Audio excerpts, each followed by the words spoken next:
Arvy! Happy birthday! Naalala mo pala, Ate Sheila. Oo. Buksan mo, dali. Buksan mo na, anak. Bilis. Bukas mo, bilis. Dali, dali. Dito. Oh. Punit. Ano yan? Wow! Kotse! Ay, wow! Kotse! Naku, Ate Sheila, gustong-gusto niya yan. Mataas po! Talaga. Talaga. Ay, nako, anak. Alam mo, mahal na mahal ka nitong si Tita Sheila mo. Ano sasabihin mo? Thank you po. Very good! Sabihin mo nga ulit sa akin.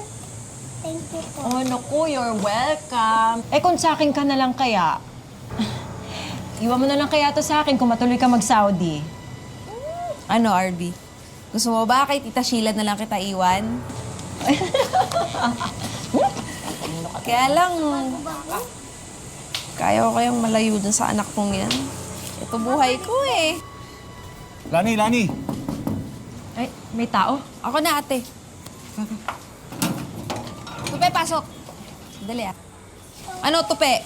Hi, Lani. Kanina pa kita hinahanap. Siya nga pala, kasama ko si Miss Opriana ng agency. Gusto kaya tayo niya makausap. Oh, Lani, ayos na yung papilis mo. Gusto ng employer mo, pumunta ka na in 2 weeks. Teka lang, ang bilis naman. Hindi ko pa nga alam kung saan ko iiwan yung anak ko eh. Huwag na kaya akong tumuloy. Ang labo mo ng kausap, Lani. Ginastusan ka na namin. Sige na, tuloy mo na yan. Huwag mo sayangin yung pagkakataon. Eh, isa pa, lapit na mag-araw to, kailangan mong pag-ipunan. Pwede mo namang iwan sa akin tong si RB kung matuloy ka eh. Alam mo naman parang anak na ang turing ko dito. Ha? O yun. O, gustuhan mo ba?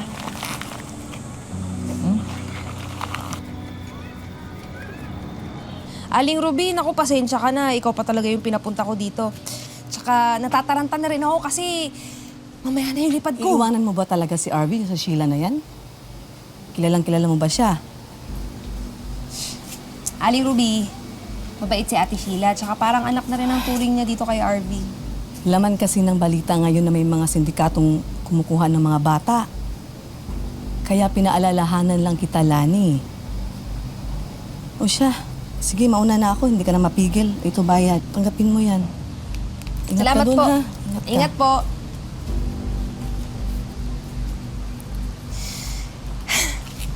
Lani. Ate Sheila! Oh.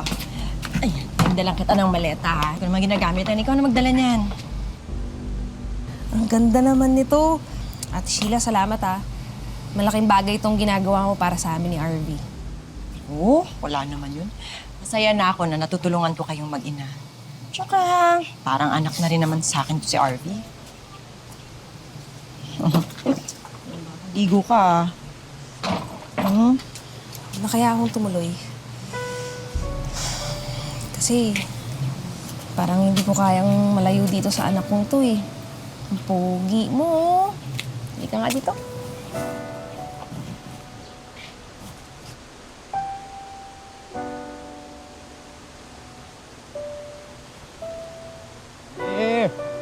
Ani?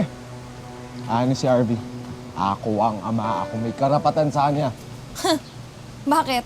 Kailan ka ba naging ama?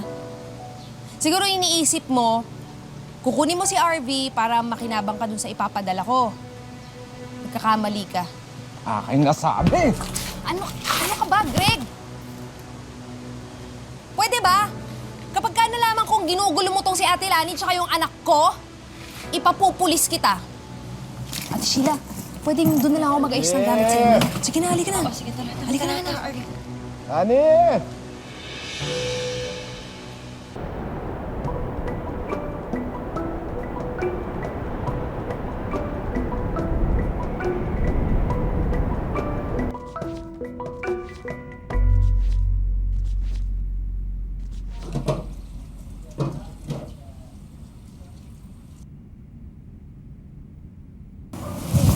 Gutom na ako. Siguro naman pwede akong kumain.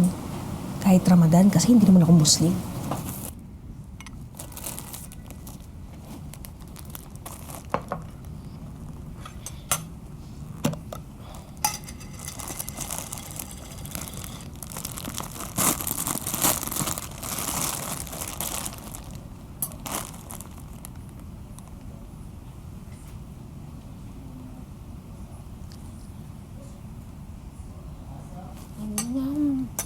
Sarap. Lani, I have a new books. Why are you eating?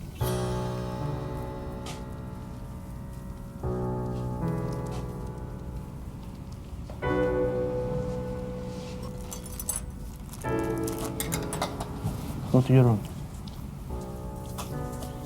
Ma'am, sir, I'm sorry. I'm really sorry. I got very hungry after cleaning. I'm really sorry. It's Ramadan, and we do not eat at this time of the day. I understand, ma'am. I'm so sorry. I know that you are not Muslim, so we do not expect you to practice the way we do. But if you are truly hungry and it is not yet time to eat, please bring the food to your room. You're not angry, sir? We understand. So go, eat in your room.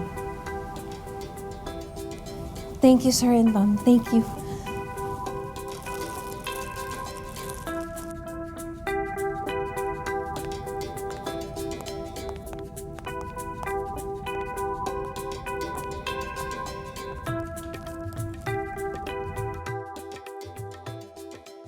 Tayo ni.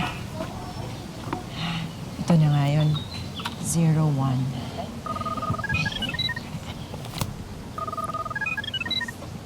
Hello, Ate Sheila! Ay! Lani, Si RV, ay ito ang likot-likot. Takbo ng takbo kanina pa. pwede ko bang makita at saka makausap? Hi, anak! Ate Sheila, binili mo na naman ng bagong damit. Naku baka naman masanay yan. Parang ang linaw ng video nyo dyan. Ang lakas na ba ng internet dyan sa Laguna? Nasaan ba kayo? Ay, nasa tapat lang kami ng bahay. Tapat ng, parang nag-iba naman. O nako, ikaw naman. Ilang linggo ka palang nawawala dito. Nakalimutan mo na itsura ng bahay natin. Sorry. Kumusta naman kayo, ate? Hindi ba kayo ginugulo ni Greg? Paminsan-minsan nakikita ko siya. Dumudungaw siya sa may gate. Pero hindi naman siya tumutuloy pumasok. Kaya hinahayaan ko na lang. Parang gustong-gusto niyang makita yung bata. Nako, huwag ka magpapauto doon. Tuso yung lalaking yun. Huwag ka mag-alala. Hindi ko naman pinapabayaan yung anak mo eh. Alam ko naman yun, Ate Sheila, kaya nga malaki tiwala ko sa'yo eh. O nga pala, sa susunod na linggo, magpapadala ako ng panggastos ninyo ni RV. Ay naku, hindi na kailangan. Huwag ka na magpadala ng pera dito. Yung kinikita mo dyan, ipunin mo na lang para sa pag-aaral ni RV. Kaya ko naman yung mga gastusin. Maliit lang naman. Mura lang eh.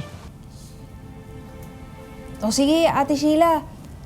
Tawag na lang ako ulit. Mukhang may kailangan sa akin si Mama. Sige. Okay, bye-bye. Bye, anak!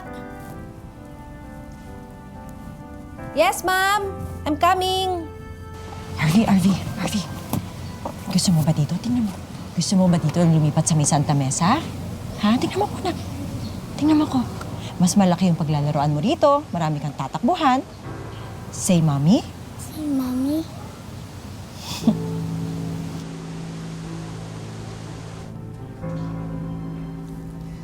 Noor!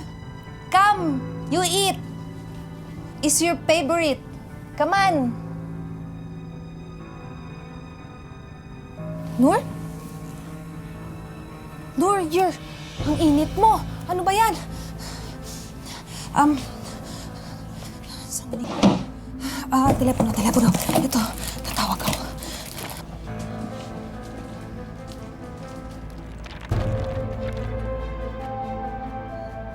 Hindi ko maintindihan. Ano ba to? O kaya...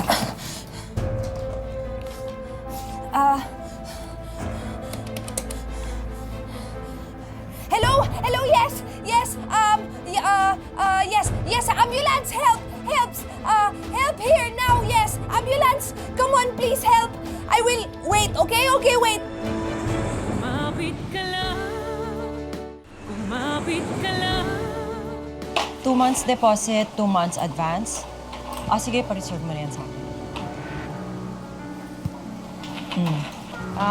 Tatawagan na lang kita ulit, ha?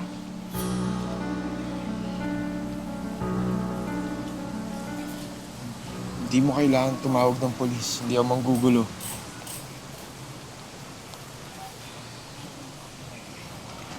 Alam mo, talino yung anak mo. Madaling matuto. Buti sa nanay nagmana. Matalino yun si Lani. Di lang nakapag-aral dahil maaga na ulilo. Nasa huli talaga ang pagsisisi, no?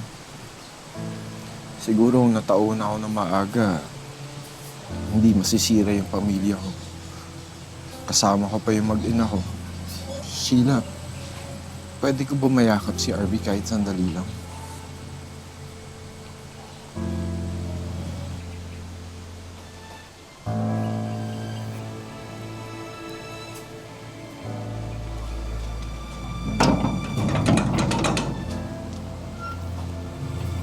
Arby. Arby.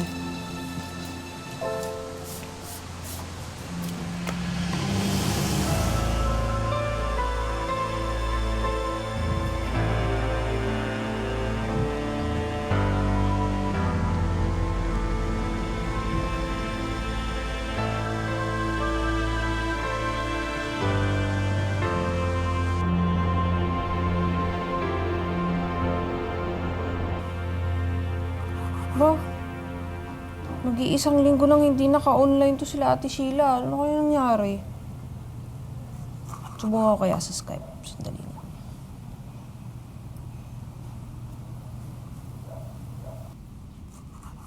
Wala rin ah. Happy birthday! Ay, thank you! You remember! Thank you so much!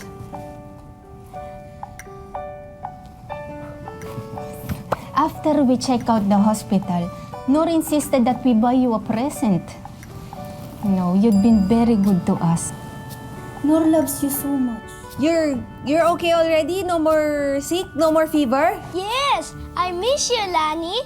I missed you too.